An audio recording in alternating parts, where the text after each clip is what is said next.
Hey, Mike Baker here. I'm currently on an epic camel trek through the deserts of Saudi Arabia and Jordan. 700 miles in about 4 weeks, all to raise awareness for the UK Special Forces Benevolent Fund. And if you're wondering, well, there are very few comfortable ways to sit on a camel. Now, while I'm away, my good friend Mike Slater is stepping in to keep you informed here on the PDB. Thanks, Mike, and safe travels, brother. It is Tuesday, 14 January 2025. Welcome to the President's Daily Brief. I'm Mike Slater filling in for Mike Baker. It's an honor to be filling in when Baker's off doing what all of us do on our vacation time. Ride camels through the Saudi Arabian desert.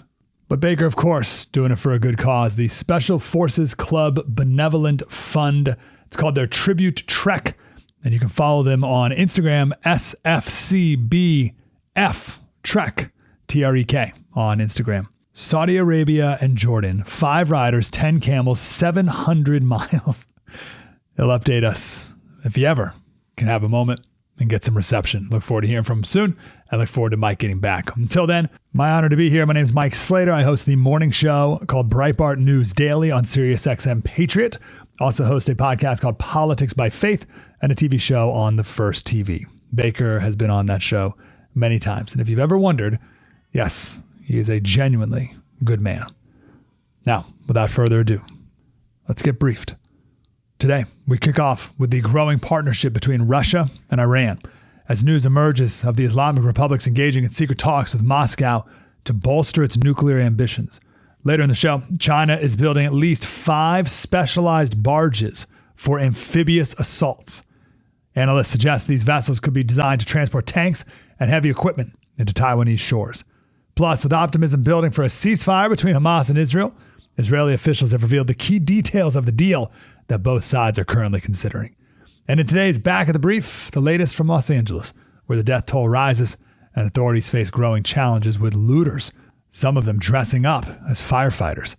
But first, today's PDB Spotlight. We'll begin in Russia, where Vladimir Putin is preparing to host the president of Iran this week for the signing of a long-awaited comprehensive strategic partnership pact that could have nuclear implications. The Iranian president is set to arrive in Moscow for the diplomatic talks on January 17th, which will officially focus on plans for expanding bilateral trade, investment and cooperation in transport, logistics, and humanitarian spheres. The Kremlin said Monday that the pair will also discuss regional and international issues, though they did not elaborate on specifics. If you listen to Baker, then you know that Russia's been cultivating closer ties with Iran ever since their February 2022 invasion of Ukraine, with a focus on strategic defense cooperation. Iran has supplied Russia with hundreds of kamikaze drones, helping facilitate long-range strikes on Ukraine's vital infrastructure. And the mullahs have gone so far as to help Moscow build their own production bases for these drones inside Russia, while also supplying the Putin regime with close-range ballistic missiles to resupply their dwindling stockpiles. In return, the Iranians have pursued sophisticated Russian weapons like long-range air defense systems and fighter jets. But recent rumblings say Iran's leaders are after something far more explosive than that. One item not explicitly on the agenda in Moscow this week is Iran's nuclear program, but an exclusive report from Britain's The Times reveals that the Islamic Republic has also been engaging in secret talks with Moscow to advance its atomic ambitions. According to the report, a senior advisor to the Iranian supreme leader has been conducting covert diplomatic missions to Russia in recent months ahead of the signing of the new treaty, seeking the Kremlin's assistance in improving Tehran's nuclear and air defense capabilities. The aid is met with high-ranking Russian officials during these secret excursions, though what kind of assistance Russia may be providing the Iranians at this time remains unclear. An unnamed Western intelligence source told the Times, quote, "Since they are deepening their strategic relationship and Russia is dependent on Iran for missiles and drones, there's concern that Moscow is ready to cross previously drawn red lines on the Iranian nuclear program." According to the sources who spoke with the Times, while the Iranians are fully capable of developing the enriched uranium needed to build a bomb, they lack expertise on the finer points of how to effectively deploy such a device. NATO's former director of nuclear nonproliferation said the Russians could help teach Iranian scientists, quote, how to build a smaller, more complex bomb or a nuclear device that can fit inside an artillery shell. The official added that Iranian scientists could also learn a tremendous amount about how to refine their nuclear program by visiting Russian nuclear facilities, saying, quote, they could learn a lot in 24 hours. A long working weekend would give the Iranians a lot of ideas. In addition to Putin's summit with the Iranian president on Friday, The revelation comes as Tehran holds talks with the UK, Germany, and France in Geneva this week regarding their nuclear program. Iran reportedly initiated the latest round of talks, seeking to lift sanctions and resolve the long-standing nuclear impasse before Donald Trump is inaugurated this coming Monday. As part of their renewed push for diplomacy ahead of Trump's return, the Iranians have reportedly offered to cap their nuclear enrichment program at 60% and allow inspectors with the UN's International Atomic Energy Agency back into the country. But given recent activity inside Iran and the new reports about their back-channeling efforts with Russia, many remain skeptical that Iran's commitment to resolving the issue is genuine. As Baker has discussed here before, Iran has increased their stores of uranium enriched to 60% purity tenfold since August and are now in possession of enough nuclear material to produce roughly 12 nuclear weapons. For context, uranium is considered weapons grade at 90% purity, and the leap from 60% to 90% can be done in a matter of days or at most weeks by using advanced centrifuges. Just last week, the French President Macron warned that Iran's renewed pursuit of a bomb was nearing, quote, the point of no return. The stakes couldn't be higher, and due to rising international concern, Trump is reportedly considering preemptive strikes against Iran's nuclear facilities as he returns to office on Monday. Coming in next, China's new amphibious assault barges spark concerns over Taiwan, and Israeli officials reveal the latest ceasefire deal with Hamas as optimism builds for peace. Do you remember Trump said a couple times that if Hamas, you don't return all the hostages before I take office, all hell will break loose? That seems to have gotten their attention. We'll have those stories when we get back. Welcome back to the PDB. Mike Slater filling in for Mike Baker, shifting now to the Far East, where China is reportedly constructing a fleet of specialized amphibious assault barges, sparking fresh concerns that its military is preparing for a potential invasion of Taiwan. According to Naval News, at least 5 of these vessels are being built at a shipyard in southern China, and they have unique features that analysts say are tailored for amphibious landings. Why would they need that? Check this out. Each barge is equipped with an extended road bridge that's 400 feet long. It's about the length of a football field and capable of reaching coastal roads or firm ground beyond a beach. The design allows tanks, trucks, and other heavy equipment to be offloaded directly onto shorelines. These barges also feature stabilizing jack-up pillars for operation in poor weather conditions, effectively functioning as mobile piers for military logistics. Defense analysts have drawn parallels between these vessels and the Mulberry harbors used by Allied forces during the D-Day invasion of World War II. Like those, these barges are being constructed at remarkable speed with innovative design, suggesting their intended use is more than just civilian. Experts agree that their size and configuration make them unsuitable for commercial purposes.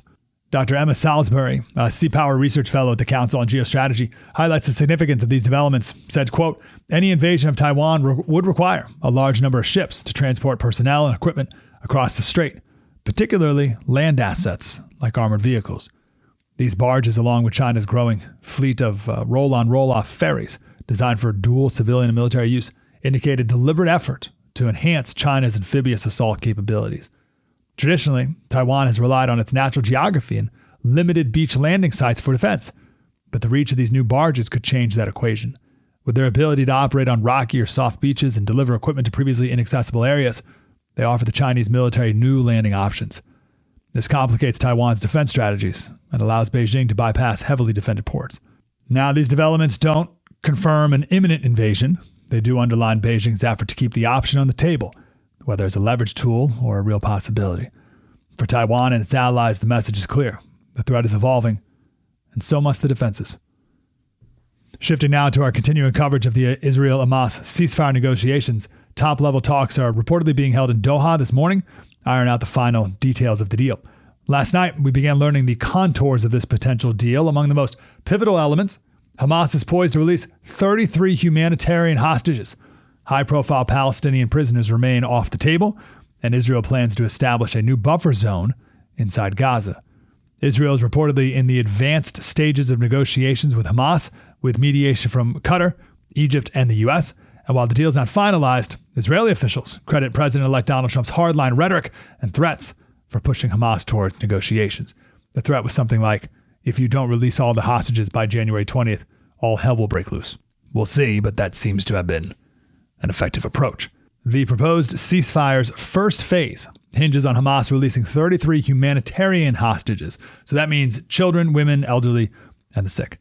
It's important to note that if this phase succeeds over a 16-day period, negotiations for the second stage will shift towards the release of male soldiers, men of military age, and the remains of deceased captives. On the other side of the equation, Israel will release a number of Palestinians being held by Israel. However, high-profile Palestinians remain excluded from the release, as do individuals linked to the 7 October 23 terror attacks. A Saudi news outlet on Monday reported Israel floated a list of hundreds of Palestinian prisoners who are eligible for exchange. The potential agreement also outlines broader territorial adjustments. Israel will withdraw from most areas of Gaza while fortifying its border security with new buffer zones. And strategic points along the Gaza-Egypt border will remain under Israeli control, enabling security oversight while allowing civilian movement within Gaza. The officials confirm Israel will not completely withdraw from Gaza until the war's goals are achieved, which is the return of all hostages. While there's hope in Gaza for a ceasefire to the north, the truce between Israel and Hezbollah continues to show signs of fraying as the IDF, Israeli Defense Forces, carried out airstrikes targeting the Iran-backed terror group in Lebanon. The strikes from Israel targeted rocket launchers, a terrorist military site, and weapon smuggling routes along the Syria-Lebanon border. Lebanon's state-run national news agency confirmed the strikes, but did not provide casualty details. The IDF defended its actions, stating that prior warnings of Hezbollah violations have gone unaddressed by the international mechanism overseeing the ceasefire. The truce, in effect since late November, now teeters on the brink of collapse. Lebanon's prime minister pledged to disarm Hezbollah in the south, while the country's newly elected president vowed to establish state authority over the region. Despite these commitments, reports from the Khan public broadcaster reveal Hezbollah continues to conceal weapons, including mortars and anti-tank missiles, in areas under IDF control. Under the terms of this ceasefire from late November, Hezbollah is expected to withdraw north to the Litani River by 26 January, while Israeli forces must vacate southern Lebanon. This withdrawal would leave the area under the control of the Lebanese Armed Forces and the UN Interim Force in Lebanon. However, Israeli officials warn its exit may be delayed if these conditions are not met. Coming up in the back of the brief, Los Angeles officials cracked down on looters amid wildfires, including suspects caught impersonating firefighters. More on that when we come back. I'm Mike Slater filling in for Mike Baker. In today's Back of the Brief, the latest from Los Angeles. A growing force of firefighters and equipment deployed across the county came as high winds threatened to further fuel wildfires that have devastated thousands of homes and claimed dozens of lives. The region braces for its most dangerous day today, with winds expected to peak at 65 miles per hour, complicating the limited containment efforts from over the weekend. The National Weather Service has issued severe fire warnings through Wednesday. The county is now a flashpoint in a coordinated emergency response, drawing resources from across California, 9 other states, even Canada and Mexico. Nearly 1,400 fire engines, 84 aircraft, and over 14,000 firefighters battled the infernos. The Los Angeles County Fire Chief emphasized the improved readiness, including pre-positioned firefighting aircraft and dozens of water trucks stationed along parched, brush-covered hillsides to replenish supplies after the hydrants ran dry last week. The chief said, quote, "We're absolutely better prepared for what's coming." However, he warned that the powerful Santa Ana winds could ground planes and disrupt operations as they did last week. In just 7 days, 4 major fires engulfed over 62 square miles of Los Angeles County. That's triple the size of Manhattan. Capturing the headlines are the Eaton Fire near Pasadena, which is 1/3 contained, and the Palisades Fire in the affluent Pacific Palisades area, where containment lags at just 14%. On this Palisades Fire, if you're familiar with the area, it just has to go over a few more ravines and then could jump the 405. If it jumps the 405 highway, the next neighborhood to catch on fire is Bel Air, UCLA, and then Beverly Hills. Firefighters, of course, doing everything they can to prevent it from jumping over the highway. The LA County Sheriff Robert Luna confirmed the death toll rose to 24 as of Sunday, with dozens still missing. Evacuation orders remain in effect for nearly 100,000 residents, including on the other side of the 405.